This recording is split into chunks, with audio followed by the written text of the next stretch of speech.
Okay, welcome to the Flip Trader podcast. I'm your host, Ian, and today we got a topic that a lot of you have talked about, asked me about, sent messages, sent emails. What about the legal aspect? So I went out on a hunt to find the foremost expert, Harvard trained legal authority in real estate. My guest today, Rob Ciampitti. And Rob, really appreciate you being here, man. It's going to be fun. Well, thanks for having me. And I like it's as they say, and it's as they're going to say more and more of. Long time listener, first time caller. This is where the rubber meets the road, my friend. And I'm just thrilled to get Yeah. to sort of share the wares of what it is we do, and in our vertical, and talk with some of your followers and listeners. Where you'll find lots and lots of crossover. We're sort of unique lawyers, and Yeah. look forward to the opportunity to be here. Yeah, I appreciate it, man. And I know the group's going to get a lot out of this. If it were up to me, you and I would talk airplane stuff the entire time, like we did on our call before. We're going to get into probably a little bit of that, but really, I'm going to read a little bit of your bio. As I was talking, like for the audience, we were talking before we started recording, and I said, Rob, your bio is like a page long. I can't read the whole thing, so I'm going to give you a little taste, and then Rob's going to fill it in as we start going and we start to weave this thing in, like how important the legal aspect is. Look, I'm somebody that had an attorney prepare documents, had attorneys prepare partnership agreements, and I've been burned. And I know a lot of you have been burned before or affected by the legal aspect in real estate investing. So today I think we're going to clear up some stuff. Rob's going to give us tips, tricks, and his advice on the best way to go about certain things. And let me read Rob's bio real quick. So, Rob has spent the better part of his 25 plus year career refining the craft of his expertise in both the practice of commercial and residential real estate law, and the practice of title, escrow, and closing services. So, I think this is a perfect combo. During that time, Rob has curated a robust and sophisticated war chest of strategy and experience representing business and individual clients in all areas of real estate: title, land use, zoning, business, conveyance. And we're going to be talking about the one of the big things I want to talk about, besides the Harvard aspect. You're Harvard educated, you've taught at Harvard, or you still teach at Harvard. I mean, dude, you have a very impressive resume. I'm going to let you take a little bit of that, and I'm going to engage with the group a little bit, because I mean, I think one of the important pieces, like Ben and I talk about, is zoning and changing use, right? And there are a lot of people that will look at a property and say, for what it is now, I can't do what I want to do. Hmm. Meanwhile, if you had some kind of idea on a change, if you and I'm just blanking on the word. What's the word for Variance. variance? Yeah. If you were able to see a little deeper and had somebody who was able to guide and kind of coach you on what a variance could look like, there are properties out there that you'd say no to right now, but with an understanding of what could be, how much it would cost, and how long it would take, some properties that are a no, they turn out to be massive home runs. And so I want to make sure we tap into that just a little bit. Give us the rest of your bio. All right. Well, I mean, Ian, let me say thank you. Those are very Of course. flattering, words, and a wonderful, very flattering introduction. As I always say, I aspire to live up to such kind words. But as we were talking about just before we went live, we rise and fall on the merits of sort of the road we walk. We take our punches and our compliments and pats on the back with hopefully like equal valor, and so it informs us as we grow and refine who we are and who we become.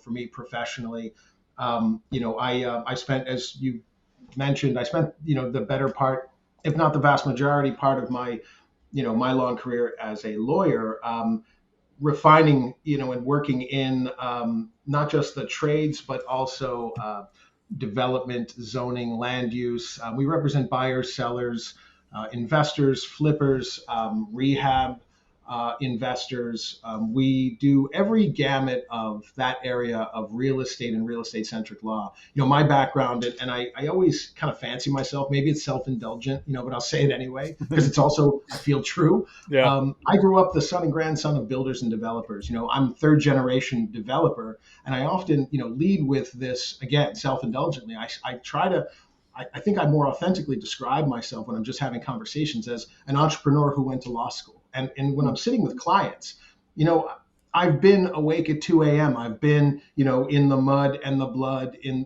sitting in those sort of trenches, wondering whether, I made some horrible mistake in some set of decisions. When we as practitioners, both as lawyers, but also as, risk takers and developers and investors in real estate, or no matter what you do in real estate, we take risks and we can't always see around those corners.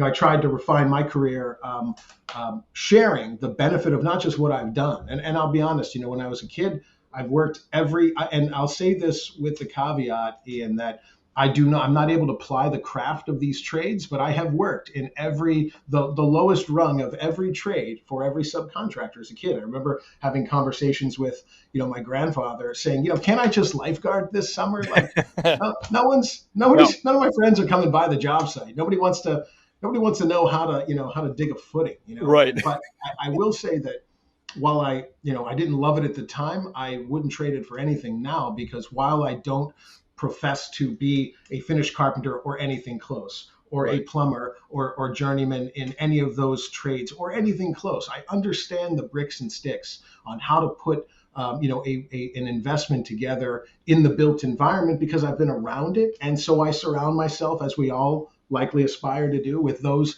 that do possess that deal craft, that art and craft. Yeah. Because this is how this business gets done. You can't just watch a 30-minute show on on fix and flip and be like, I can do that. Right.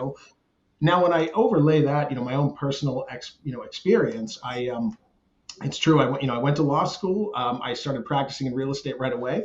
I do corporate and business and setup and startup, because oftentimes in the commercial real estate world, these things are never singular in their verticals. They always are collided together, and often we represent investors and builders that are or any number of individuals in the real estate professions or trades that have multiple needs across disparate areas of expertise. So I've shaped my experience and my forward-looking pursuit of experience early in my career to try to master those skills and those professional talents, so that I could set up LLC structure, create creative waterfall trust structures, because clients will come to me and say, listen, I want to do this, but I also have these concerns. Can you help me with that as well? And I find that very rarely is it simply a very singular species of issue when we deal in real estate. There are lots of crossover issues. For 25, almost 27 years now, I've been in private practice.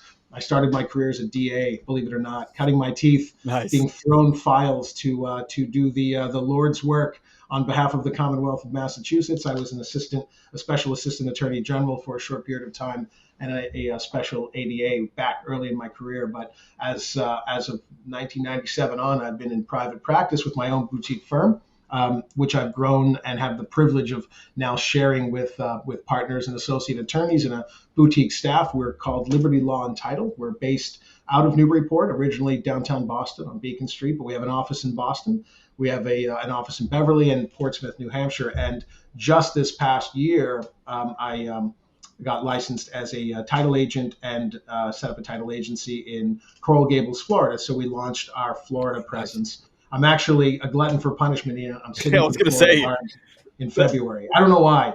I know I'm suffering a very rare form of this of insanity, I think. But I've gone through the indignity of just the application process alone. 127 questions, 26 pages, double-sided, right? Just for the privilege of having a ticket, so I can sit in a room for 2 days and take the bar. Florida, as many might know, has no reciprocity. So, there is a tall barrier to entry, and rightly so. I think Yeah. they want to know that you want it. So we're proud that we have a Florida presence. We practice title escrow and closing. In Florida, we do a lot of luxury resort development. So we represent developers that are doing, high rise residential. And here in Massachusetts, Maine, and New Hampshire, we represent, buyers, sellers, lenders, investors, private lenders, wholesale investors, fix and flip, uh, fix and flip investors, and really everyone in between. And Yeah. I love to bring to bear, sort of the blood, sweat, and tears of my own personal journey and my experience, as I counsel people in the law. Yeah. I during COVID, I decided I was going to go back to school, and I applied to and was privileged to have been admitted to Harvard's Graduate School of Design and the AMDP program, which I'm proudly an alum of now. And I have the continued privilege of having written a curriculum on zoning for developers. It's actually called Decoding the Permitting Process of the Built Environment for the Next 50 to 100 Years. How do we deal with permitting the built environment and zoning in light of sea level rise, resiliency, things like carbon empathy, historic preservation, coastal erosion, and all the things that in this part of the world in particular, we deal with every day. And you'd mentioned, geez, what do we do if you want to buy an opportunity, you want to buy into an opportunity? How do you know if it's right? How do you know if you're not making that 2 a.m. terrible mistake? How do you know if you're not going to reflect on Which you still may. Which you still yeah, may. well, you still may. Yeah. But part of it is just rendering as many of the variables motionless as you can, and knowing the lay of the land, knowing, of course, the trades, knowing the investment structure, understanding your pro forma very intimately, being conservative, understanding the law, and understanding zoning. Can I do what I aspire to do? If so, why? If not, why not? And that's the go no go decision that in my class that I teach at Harvard now, and will be coming up again in spring. We can maybe put a link if anyone wants to. We definitely will. Anyone wants to take, if anyone wants, you can sign up. I do an online version. I do an on campus version as well, of course, and I teach in the AMDP graduate program as well. So there's maybe we'll do like a coaching version of this that I can bring some of these, as you say, the tools, and the strategies to help demystify some of those, those rules of the road. Do I, to make the go no go decision on a small investment, a historic rehab in a place like Newburyport, where our flagship office is, or in Boston, or in the South End, or on the South Shore, the Cape of the Islands, or anywhere in between? Do I go or no go on this investment? Am I seeing everything that I can see? Have I surrounded myself with all the right talents and expertise so that I don't miss anything that is unmissable, and we don't make any of the obvious mistakes. I think a lot of people. So, by the way, audience, now you know why I didn't read Rob's resume, because that was Rob's resume. So, no, listen. You know what? Listen. First off, I want to say, Ian, you, as we say in the law, you either knew or should have known. You never ask an open-ended question to a lawyer. I know, man. We're going to talk about this offline, but no, I'm going to get you right. I'm going to get you right with right with the universe on this. Yeah, I apologize in advance. This is perfect. I'm excited about this work, so I share it. My passion leaps. I love it. Perhaps leaps from my lips. No, here's the thing though. It like for a guy like you, and really all the people that we bring in here, Flip Trader is becoming this trusted authority that vets and has a high level of standard for the people that we bring on or into the group, or that we recommend, or that we say, hey, this is a person you should know. So you have to give your full resume. You have to give an idea, or like a monologue of what you've done, so that people understand that you are up to the standard of Flip Trader, because Flip Trader has a very high standard. I mean, I probably talked to 150 people where only 50 people got in. And over the course of the next year, everybody will start seeing those people. The cool part is I've been getting, through Damon and Ben and everybody up there, I've been getting this inside track to the beautiful, incredible coastal town that is Newburyport and Beverly and Salem. And I'm falling in love with that town. I was just up there this weekend, and I said to Damon, I think I'm going to move here for the summer, man. This place is incredible. It really is awesome. Yeah, it's a good it's a wonderful resource, and I can say this as someone having I'm not from Newburyport. I originally grew up outside of Philadelphia and spent my summers and working, in the building trades at the in and around Cape May, New Jersey at the Jersey Shore. And Beautiful place. I can tell you that when I came here to New England to go to college in New Hampshire and law school in Mass, and of course, everything since, there's so much about this part of, coastal New England, coastal Maine, New Hampshire, the New Hampshire seacoast, coastal Massachusetts, from the North Shore all the way down to and through the Cape and the islands. There's lots of unique geography. We have we have this additional presence of historic preservation, which other parts of the country, are just not as old as this part of the country. And so, in communities such as this, there's a preservation, attention to detail that is both a shield and a sword. When you think about the built environment and what it is we all do in real estate, it's one of the data points on your spreadsheet. It's not something easy to program model, in Excel, but woe to the investor that doesn't sort of pay attention to what other factors are here that are special to this market. And we deal with coastal erosion, we deal with sea level rise, wetlands preservation. We deal in Massachusetts with DEP, the Department of Environmental Protection. We deal with the conservation commissions in every city and town. I failed to mention I also have the privilege of serving as the chairman of the Newburyport Zoning Board of Appeals, Nice. and I've been in that role for 21 years, which is incredible. 21 years of every other Tuesday. Every other Tuesday, I ask myself, am I still doing this? And it's funny because I drive around this community where I practice, where I live, where my wife and I have raised our two boys, both of whom are in school in Boston. We're proud of the fact that we're part of the fabric of this community. We get to say look, we came here just like many people come here, like many people come to lots of places, Sure. because of the things that attracted us. So it's nice to drive around. I see the wins and the losses, to be honest, like things that I think we could have done better. The funny thing about failure is that if you let it, it will always inform your future success. And so I always try to remind myself of words uttered by those far more eloquent than me, that failure is really just paying tuition toward your future success, and you just got to stay at it. You got to take the punch, and you got to understand, what do I learn from this? And I love the fact that I get to bring that as well to my clients, to the projects that we do, and it's great to share that for your audience here, and for Flip Trader audience here, to the extent that there's value in something I might have done or can share. I'm wholeheartedly thrilled to be able to sort of unpack that and discuss it and share more. Well, I kind of want to I want to go back for a little bit.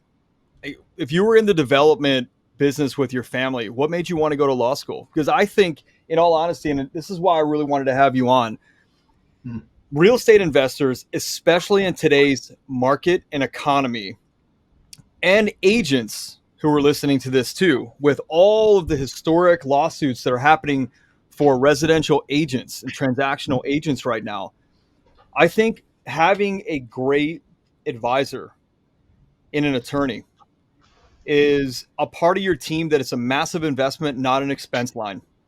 I used to think that too, that my attorney charging me $2,000 or $5,000 or whatever it was to look at something or to advise me on something was an expense line. And as I got bit, like you said, failure will inform your future successes, which is, dude, that's a great line. I think if my team's listening to this, make that Rob's tagline when the podcast episode comes out. And I think that when I learned from those failures that my future successes were now built on the team that I put together, really with the attorney running point, to then filter down all of the decisions and choices we were making for our money and our time and our energy and our teams, it became a massive investment. And I moved the line item. You know what I mean? I moved that because it costs me less now. It still costs me a little bit. It costs me less now because I know for a fact that we won't be making as many mistakes, that we'll be more educated on turns and which ways to go. And especially for stuff that is in historic areas. Like I remember some of the first flips that I did when I became a real estate agent. my wife and I were in downtown Baltimore. There were these massive brownstones that were, 7,000 square feet in historic districts of Baltimore City. And I remember applying for the CHAP tax credit. I had no idea what I was doing, but I met this guy at a Baltimore RIA, investor meetup, and he said, if you ever need help with CHAP, just give me a call. And I thought, I can do this on my own. I can totally do this on my own. I read the code. I got it. Well, this thing had 8 foot tall historic windows on the first level, a historic double entry door that I thought we could just get matching wood doors, but these were beveled and rounded and arched. And so we did all that. Luckily, we saved everything. When the CHAP guy came in to apply for the CHAP tax credit, which helps the end buyer, he's like, you clearly didn't read the code. And I'm like, well, I think I did. And he goes, dude, you put a standard railing in. That's a Mobius railing. And I saw it in the basement, which means you have to restore it. I mean, dude, this railing was like a solid piece of wood that went up at a curve, up and at a curve. It was insane. And those doors, you got to strip those doors and fully restore them. You've got to put in exact match windows, which I found were $3,500 a piece, not in my budget. So those failures hit me hard. And when and the neighbors thought we did an incredible job on that house, because it wasn't like a BS, gray on gray flip. It was like a really incredible flip. And a neighbor came and said, I have this one at the end. Why don't you help me with that? And I went right to my attorney and right to the CHAP guy and was like, how much ever it costs, just guide me. I want to do all the right stuff right away. And dude, it wound up making a massive difference. Do you find that people go, yeah, I don't need you, Rob, and then they come back to you? Well, I mean, this is part of the go no go analysis. We often try to stuff square pegs into round holes. Yeah. And when it comes to the disparate verticals of real estate development, and let's just talk flip for a moment, right? Because we have a short timeline, a short ROI. We are usually very thin, sometimes even metal on metal. There are very brief versions of what are much larger Excel spreadsheet program modeling that you can do to come up with the gut response. Do I go or no go on this opportunity at this price, or are there flex points which I need to kind of drill in on? Is it price? Is it terms? When you understand the playbook, and you had asked a question earlier, Ian, which made me kind of reflect a little bit about like how I found my way to law school. Yeah. Coming as the son and grandson of builders and developers. The answer is simply this, man. I grew up in the ether of that environment. That's what we talked about at our kitchen table. Before I really knew other things about the world, I understood the law, the notion of the law, even if I didn't know what the law truly was. I certainly understood that there was this thing called the law and zoning, and it impacted my family's business and livelihood. And it was what they spoke of with reverence, and it was what they spoke of with frustration and with anticipation and anxiety and optimism, and it was the fuel that powered and marshaled in such disparate, like wide emotions from one polar side to another. I remember thinking to myself, there's a there, there's something about this that intrigues me. I want to understand the playbook that governs how, individuals or families, how, startup first timers or long-standing seasoned pros decide on how they proceed with an opportunity, with an investment. I don't want to leave it to the circumstance and happenstance of the universe. There is a body of knowledge, and I feel and felt at the time I wanted to learn more about it. And before I knew it, I was tracking that way, and I honestly loved it at every moment. And I'm one of those sort of nerd style professionals where I get up in the morning and I dig what I do. That's love awesome. That I get to do this with clients. I wake up every day and I truly am. And it sounds, I know it may sound, like a bit manufactured. And I promise you it is just, if you knew me better, you'd know that's just the guy I am. I love what I do. I love that I get to, kind of dig in and get to learn more. I don't mind the risk of taking punches, because honestly, that's just a different way of describing entrepreneurship. Sure, it is what we do. If you live in this ether, you need to understand that there's a helmet and a seatbelt, and you are best served to learn when to put those on, when to wear them, and what they do, to protect you in making those risk those risk intensive decisions. It's not for everybody, which Yeah. is why everyone's on this channel, right? It's because Right. you decided it's for you.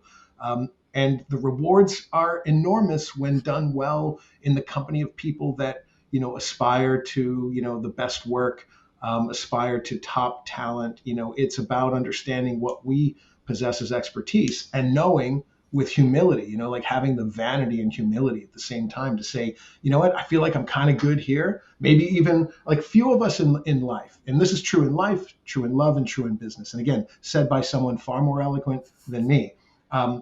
You are lucky in this world. One is lucky in this world to possess the 10,000 hour level of expertise in some vertical or another. And if you could actually have one or more, that's amazing.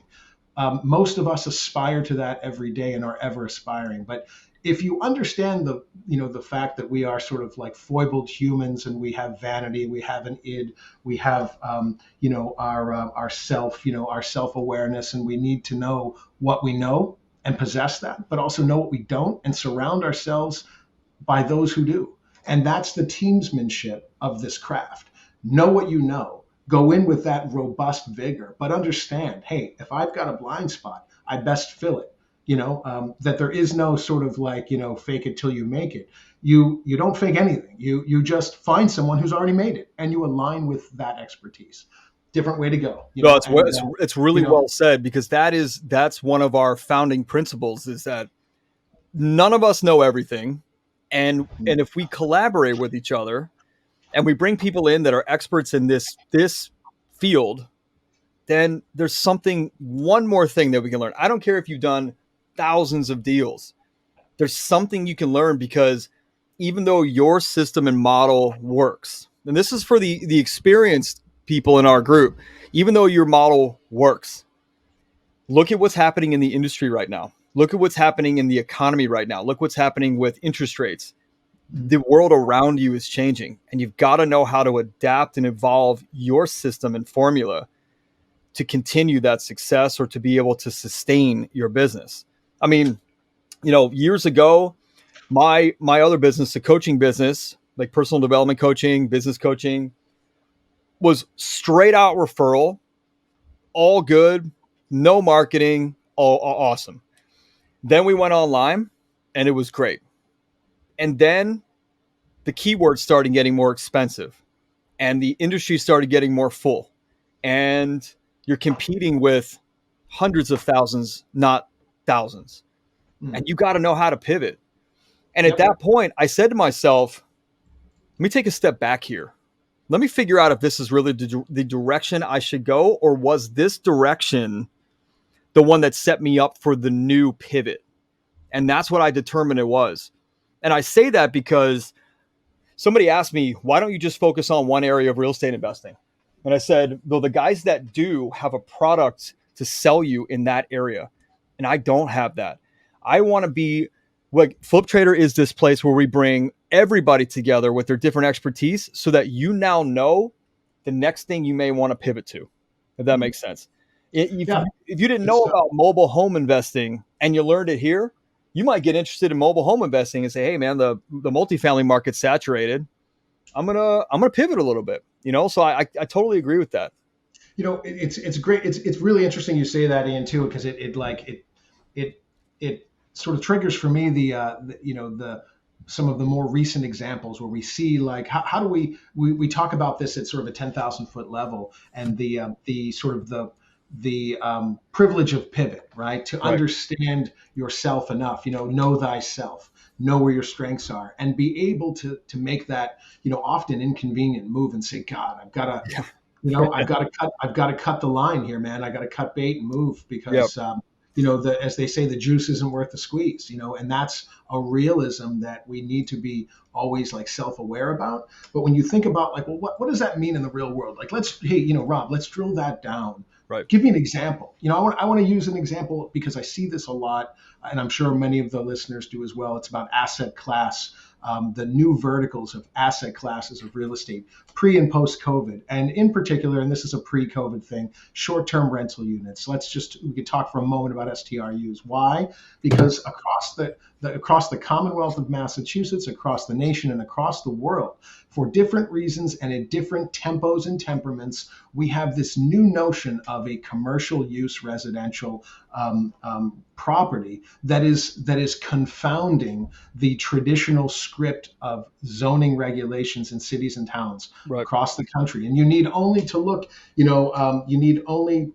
at like Brian Chesky, the CEO of Airbnb, and others of his platform caliber, having to defend against the rampant, and many would argue, overreaction of cities and towns. Some cities as large as New York City, Right. As of their most recent battle, and others when they deal with how does the pendulum swing to regulate this new asset class that is gained great momentum and is a robust and valuable Sure. asset class. I see lots of clients, that are in this space. Myself, I actually, my wife owns and operates two short-term rental units on Plum Island, so a very smaller, portfolio, but those that are doing this en masse, that are creating a business model out of it. This is the make or break, the go, no go, the lifeblood of your entire business model is something that exists in a code that was written likely decades ago. Yeah. Right. And in some instances, and we'll say, cities and or towns who will remain nameless, didn't have the resources to have their own individual zoning code written by expensive, attorneys, a body of land use lawyers. They would have cut and pasted existing zoning language from other cities and towns where it didn't necessarily fit. Right. So you get to communities like, say, Marblehead, right? And I'm not suggesting Marblehead's one of these communities. It's just an example, because it's a former, like pre-colonial, it's a colonial, pre-American Revolution seaport, robust community that is replete with a built environment that goes back to, first period homes. They're in close proximity, especially if you go to, the waterfront and what they call Old Town in Marblehead, or Newburyport, or Portsmouth, or Boston, and you have the built environment conforming to the highways and byways of the era of, cow paths leading in and out of Haymarket Square in Boston, for trade. It had nothing to do with separation and light and space. Yet you would have a code come on board and say, we're going to now create a geometry around something that has no geometry. And so we're going to drop curtains of, dimensional controls, frontage, side yard setback, lot coverage onto an area that already exists. Like, we can't we can't move historic homes. So when you think about understanding the code and understanding as investors, how do we exist and operate in that snow globe, in that environment where we're trying to find an opportunity that many others may have overlooked, maybe others are in competition with you for, to understand what you feel you can do and how, is to, go back to like my childhood, sitting at my kitchen table, to understand that there is a body of information, that there's a playbook out there. And with enough study and at least, exposure, you can know a little bit more than maybe your competition. You can know a little bit more than maybe the market. And maybe that's just the tipping point edge that makes you a bit more competitive, a bit safer, a bit more strategic in the end. And that's what we do, and that's what is done. But when you look at, recent asset classes like short-term rental units, they are wreaking havoc with zoning codes all across the country and across the world. Yeah. What do you do? What's the worst thing that you've seen? Like, what's the biggest issue that you faced in your career? Like, I just want to go big global with that. What's the biggest thing? Top down, sure. I mean, look, Ian, I think you said it perfectly, right? It's about being nimble in an environment that is. I mean, and I don't mean to sound, poetic in any of this. It's just kind of how I feel. So I'll let my emotions fall out, right? Please. But when you think about like our world, we as as human beings, we like the order of an orderly world. We create a geometry around ourselves and our environment and our universe that has right angles. The world and business has no right angles. There are very, very few. We live in an environment of more viscous liquid than solids, right? We have acute and obtuse angles that are goofy, and they are moving. Maybe they're moving at a glacial pace. Maybe they're moving slowly. Maybe you have to stare at them for a while to even see their movement. But make no mistake, the world and circumstances are all moving, and they're moving around us. So we need to be at least we at least need to have the empathy to be as pliant as our universe. Yeah. And I see the biggest mistake, that we try to. I'll be honest. The biggest mistake that I try to coach myself on not falling into the trap of, as well as my clients, for all sorts of reasons, is to remember to be nimble, remember to be pliant, and to resist the temptation to see right angles in a world that really has only right angles in it because we put it there so that we sleep better at night. We can do that, and maybe we'll sleep better at night. But at the end of the day, make no mistake, things are in motion. They are in motion all around us. So biggest takeaway I always try for myself and for my clients is be able to pivot, be able to be nimble, have a plan B. You and we talked a little bit at the outset about aviation, and you and I shared this passion, and I, we're both pilots, and I've been flying since I was a teenager. It was one of my, I'm like, literally, I remember my, parents and grandparents always saying, listen, you might not ever, you can't control if you're the smartest one in a room, though you can aspire to be, but you can control whether you get up before everyone else. You can control whether, like, never let anybody outwork you. So in the spirit of that, I had, like many, I'm sure, on this call, I had not one job, often many, several jobs that had different purposes all through my youth and in school and even in college. And so one of my jobs was driving the fuel truck at the Laconia airport. And I washed airplanes and shoveled snow. Nice. I worked in the office so that I can be around airplanes. And I never saw a paycheck, not from that job. Yeah. That went on to my flight training account, and I loved, aviation. But when you think about sort of some of the parallels of, the cockpit, for instance, it's about redundancy. Why are there two altimeters? Why do you have two radios or more? Why do you have redundancy? It's about the safety of assuming that things that can go wrong may go wrong, and never allow yourself to be, in a box canyon, as they say. Never be, in a dead end hallway with doors that are locked without an escape, plan in mind. What are the first 5 things you do if everything goes wrong? Those should be muscle memory things, exactly. In business. Have your set of who am I calling? Like if everything just sort of hits the fan, like you discover there's a conservation restrictive easement on a property, and you're already kind of into it. Maybe you're just into it for like the work product of trying to figure out whether you want to do this deal, or maybe you're trying to figure out, I just opened up, I'm working on a historic restoration, and it's a flip, and all my modeling has me in and out in 3 months or 4 months or 6 months or 30 days. All of my financial projections are based upon these assumptions. Now I've just discovered something in the walls, and now I've got to go back to, perfect case in point. There's examples that I see all the time. We have applicants that go into it with best intentions and all the talents, and then they discover we've got like a historic window issue, right? Mm-hmm. Or we have, a roof preservation issue. We discovered rot we didn't plan for. We found this or we found that. And just to use sort of like the historic, preservation examples, like what do you do? Who do you call? Like, for the window example, or for the roofing example, or for the preservation example, your first 5 calls in an emergency are the things you should just have on lock. And everything else is a methodical step on how do you pivot? How do you stay nimble in a changing world? And it's about always assume that the things that can take you out and shut your lights, make sure that you have an extra altimeter. Make sure that you have a backup radio in that cockpit. This way, there is as many landings in aviation as our takeoffs. What's interesting is there is so much you can learn about business from aviation, so much, because I think what people see, there's two schools of thought that I want you and I to talk about, because there are going to be some aviation enthusiasts, maybe not as nerdy as we are. I have pilot ITV playing in the background when I work just to see planes taking off, or like the plane spotters at different airports. So right. The one piece is the yaw angle, and you and I talked about that before. Not only will the yaw angle help you in life, the yaw angle helps you in business, because you have to understand things that you aren't used to on the ground or in your personal life. The business will give you an entirely new angle, which is pivot on a center axis, which you don't have in anything else, not even a sailboat, because you've got a keel. And although a plane has a tail, you still have a center axis pivot, because that tail is going to pivot you on a center axis. And although that sounds really technical, you have to think about in your life, a lot of the skills and the things that we have in our personal life might not translate to business, and we have to learn about those additional angles. And the same thing with business. A lot of the stuff that we know and we're good at in business, and I learned this as a men's personal development coach, they will not translate over to your relationship or to your personal life.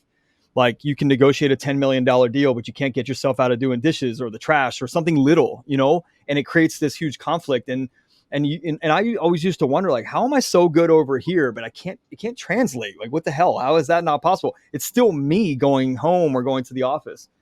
The second thing that I learned from the first book I read on aviation when I was probably like 12 or 13, and I just can't remember the name. It was like this thick, and it was all about aerodynamics, pilot's license, everything you need to know, pre-trip inspections, pre-flight, like all that stuff.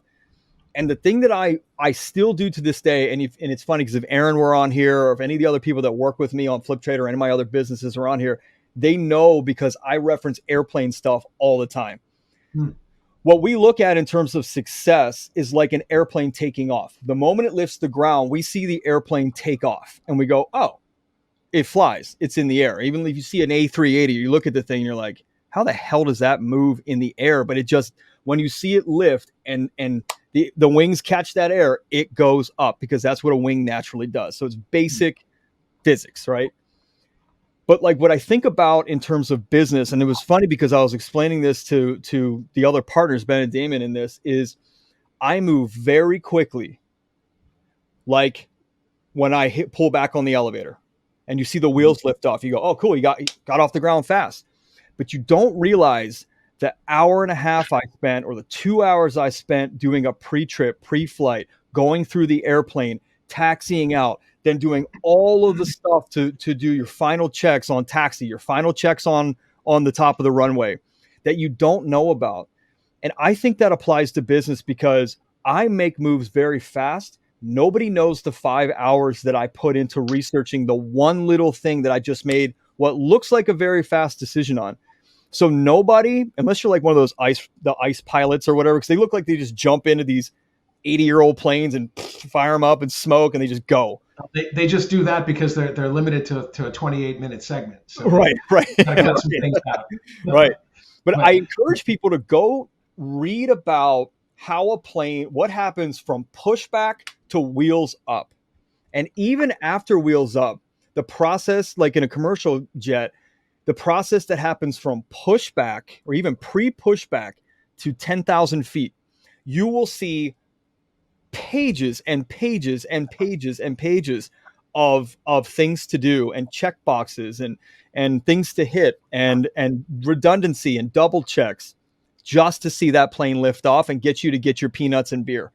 And I want people to know that because in the world of comparison, that we see all these guys on Instagram like, hey, I was 22 years old and I put $1,000 into this and it made me 40 million and I can show you too.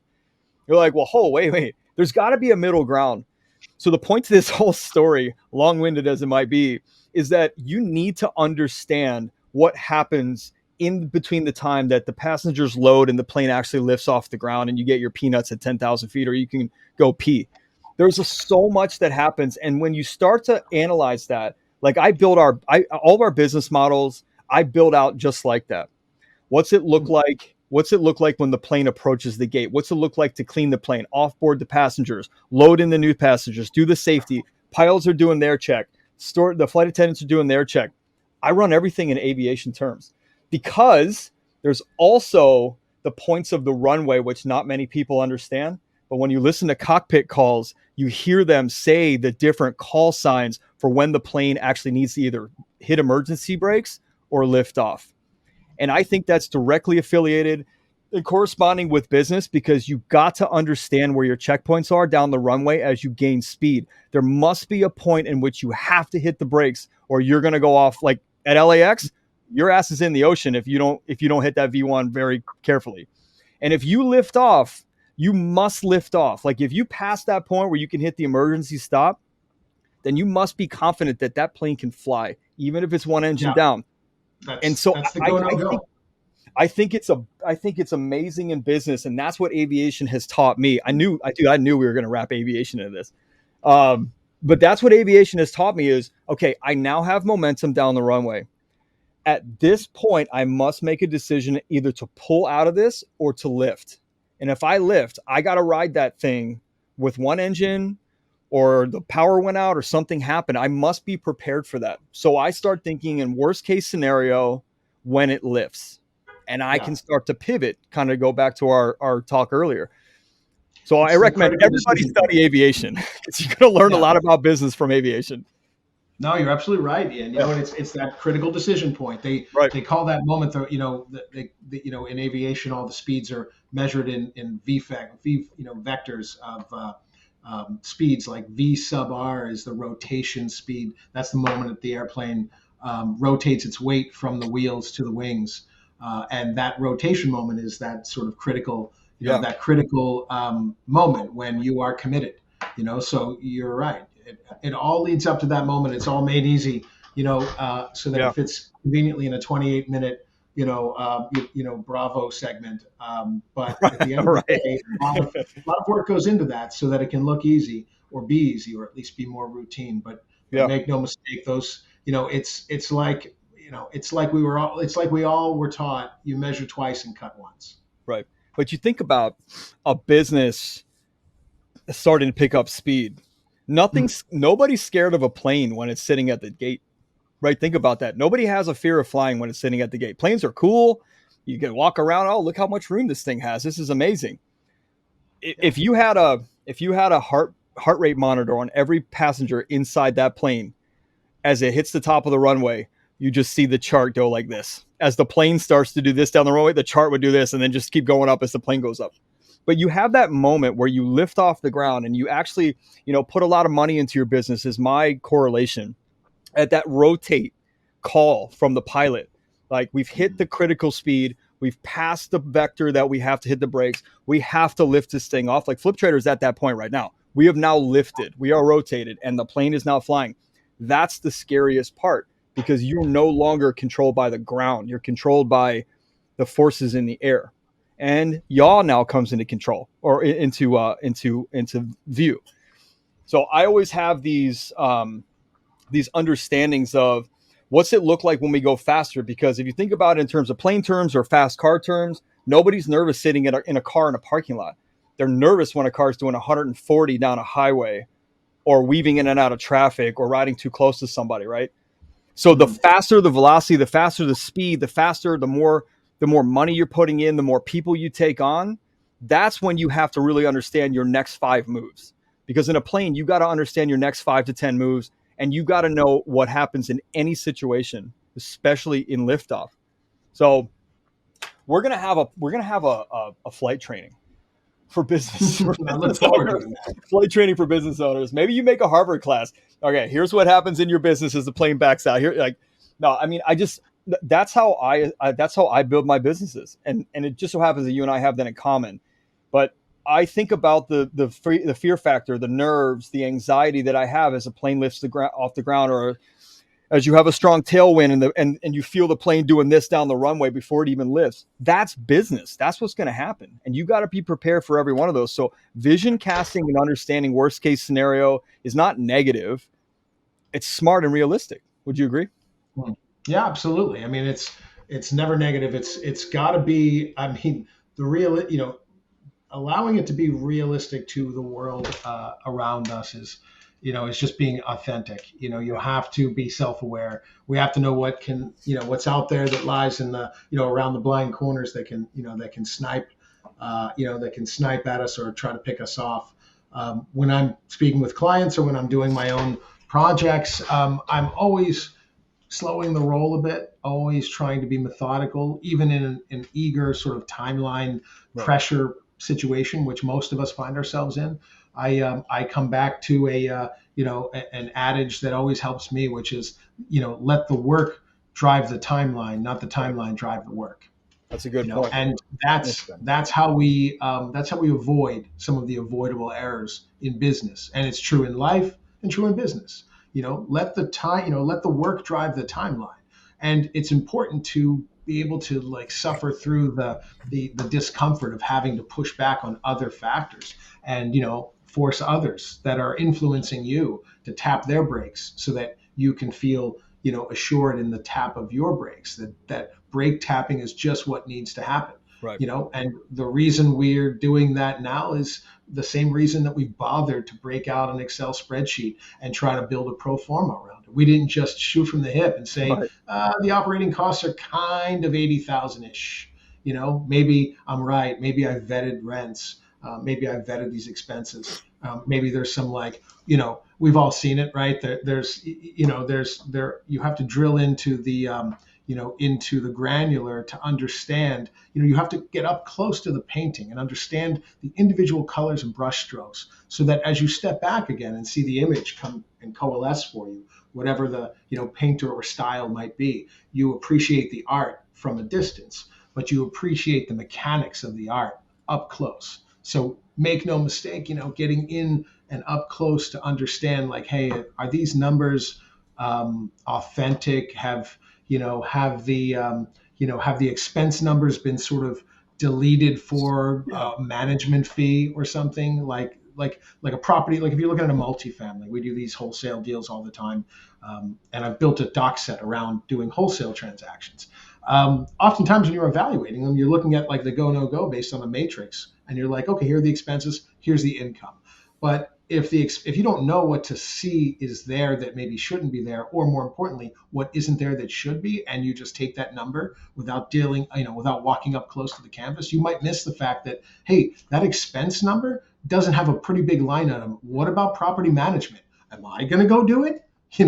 Like, there's no property management. There's no, repair and maintenance line item. There's no, percent factor to, absorb the time value of money and escalation of costs. So you got to get up close. And I think that's what really you've been saying, Ian, from Jump Street, is that honestly, it's about, know the big picture, appreciate the art, but don't be afraid to get, your nose right up to the canvas on deals. Right. And in business, and understand what you're looking at. Man, there's so many things we can talk about or just dive into. The training that we're going to do, well, it's not going to be Thursday. We're going to figure that out, because Thursday's Thanksgiving. We're going to get everybody the training. It just might be a different day. Let me just recap something, because, dude, that was a very fast hour. It was a really fast hour. Yeah, it was. I thought it was like 12:30. It's 12:58. So here are three dude, you made a ton of great points and, like, golden nuggets. Here's the ones that I'm pulling out. And I want to encourage the audience, if you're live inside the community right now, listening to this live, drop these in the chat. And if you're not listening to this live and you're listening on the podcast, one, are you a member of the Flip Trader community? If not, go join it. It's free and you'll get this kind of stuff. So drop which golden nugget Rob dropped. Drop that in the chat. So mine were: failure will inform your future success. Dude, that is so well said. I've never heard it put like that. It's so good. And the world and business don't have right angles. I really like that. I really like that a lot. And then, are you nimble and pliant in your business and life? Like, because we were talking about being flexible. And the last one is, let the work drive the timeline, not the timeline drive the work. They might seem like little sentences, Rob, but those are things that you could literally write a business model on. You could literally run from those alone. The timeline one is so important, because I think we set a timeline, to get success, because maybe it makes our identity, or it makes us feel better, or makes us feel important or needed or something, or, valuable. But we don't realize that it takes time for crops to grow. You can't plant crops and then go stand over them and complain to them to grow. They're not growing fast enough. You have to let nature take its course. And that's similar in business. You can make quick moves when you make them, but you also got to be very patient. And so I think that might be my favorite one. Very eloquently. Oh, you're kind, man, and I appreciate you saying that. And it's from the heart, look, and it's born of just the sort of the bones of the experience. We rise and fall in the merits of our work, of our word, and our follow through. And so some are wins, some are losses, but and I appreciate your very generous commentary on it. It's like I said, it's the product of many decades of experience, both wins and losses.